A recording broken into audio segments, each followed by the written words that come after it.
Hey guys, so it's official. We got our beta results back yesterday and our cycle is a bust. And not just like this transfer was a bust and we get to try again, but the entire freaking whole stupid thing is a bust. We have nothing in the freezer and I am most definitely not pregnant. And yeah, so that's that. It's done. It's just really super done.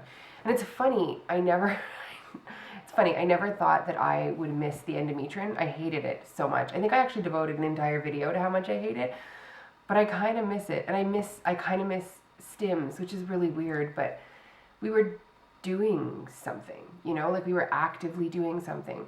And it was really nice to feel like we were in the midst of it, like there was hope. One of the other YouTubers smiled through it. Caddy sort of put it perfectly, and she was talking about how, this one night she went to bed, and the reason that it was so crummy and so crappy is because it was the first night as she, went to sleep and turned off the light and everything was quiet, and she realized that she had really been enjoying the feeling of going to sleep at night and just feeling really hopeful, and all of a sudden she'd gone back to not having that. And that's exactly, was the most succinct way of putting it. That's exactly what it is.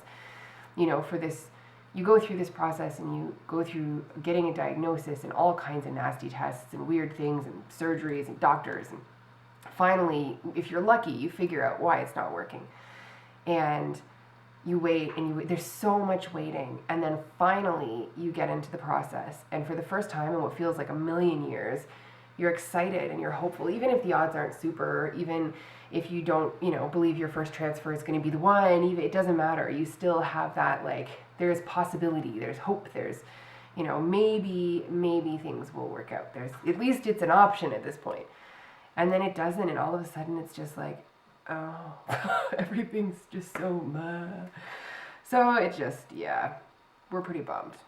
We're supremely bummed, actually. And it's funny, the thing that I feel the most is guilt, like real, honest guilt. A couple of people gave me advice, and it was like, be careful who you tell, and you're gonna wanna keep it, play it close to your chest, and I didn't get it, like my thought, obviously we're not being super private about it. We're inviting strangers on the internet into our kitchen to hear about the things we're doing, but I didn't get it. I figured that what's the worst thing that happens?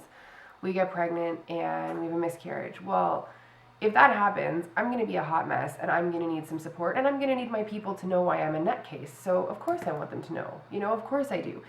What I didn't expect and what I didn't see coming, and the thing that just, I don't know how it never occurred to me, but it never occurred to me, is that it's not that it feels horribly personal. It's not that it's, for me anyway, it's not that it's too painful to tell people it didn't work and reliving it, and that's not the thing. It's that I feel like I've let all of my people down. Like, telling our families was the hardest part, because they were so hopeful, and confirming to Ian that it didn't work, and just,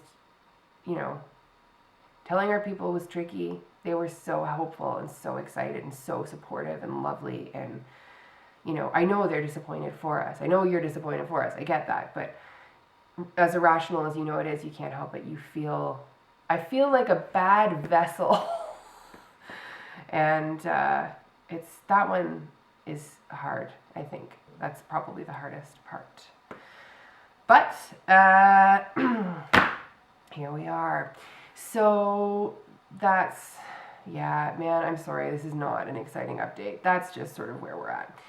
So we're figuring it out, and we're, licking our wounds a little bit and just laying low. There's a long weekend coming up, and we're going to go, and our families are all getting together for Easter, and I haven't been allowed to have a cocktail since like September. It's now March, and neither is Ian, so I have a very large bottle of gin coming my way. And then I think I'm going to go really hardcore. It's going to be a couple of months till we can stim again, if we can stim again.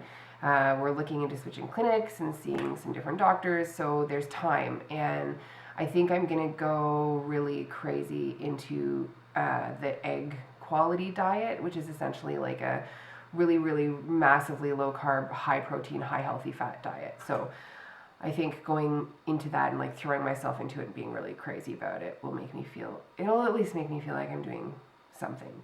Like, it's funny when you're in that poopo state, that pregnant until proven otherwise, the 2 week wait where it's Schrodinger's pregnancy, you know, you're pregnant until you test.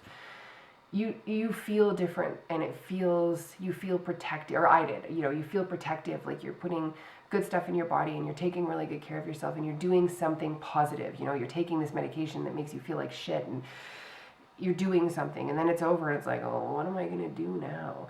So I think at least if I'm on some sort of regime, it'll make me feel productive. And I think I've convinced Ian that I need a mental health puppy because I need a distraction, and we've been talking about getting a new dog for a long time, and I think the timing is right. So maybe sometime in the next little while you'll see like some very cute little fluff ball on here. Anyway, that's our update. I wish it was better. It's not. And yeah, our appointment with our RE to find out what happened is towards the end of April. So we'll do that and we'll find out, you know, was it an egg quality thing? Was it a sperm thing? Was it a fluke? Was it both? Was it all? Was it, you know, whatever. And we'll keep you up to date with all the developments as we search for a new clinic and try to figure out what the hell we're going to do now. Hopefully your cycles are less busty than mine were, and you're having better luck than we are, because it's not going so great over here. We'll keep you posted.